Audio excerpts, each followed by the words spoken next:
So with everyone, we created what we call the Mind the Brain program, and trying to get us on somewhat of a path to eradicate mental health. And again, like I said, the critical, thinking behind this is that you really need to marry brain fitness and brain pathologies. So with the brain fitness, you can tap into aspects of performance and prevention. And with brain pathologies, anything from early detection to chronic management to treatment and interventions.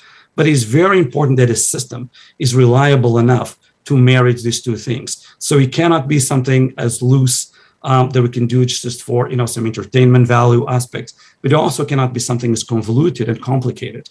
They can only be done in a medical center. So we really need to manage these two things perfectly. And that was, of course, a challenge from the beginning.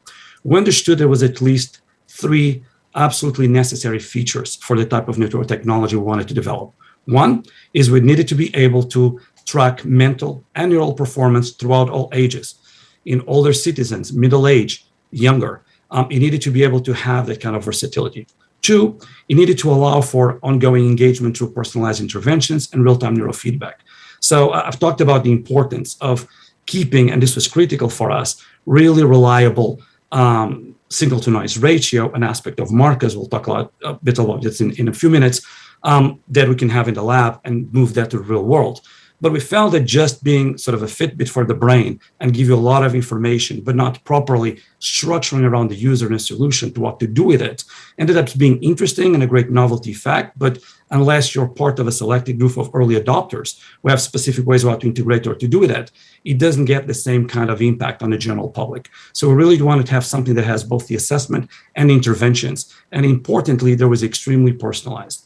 And we think that that's going to be critical for mental health, the personalization level.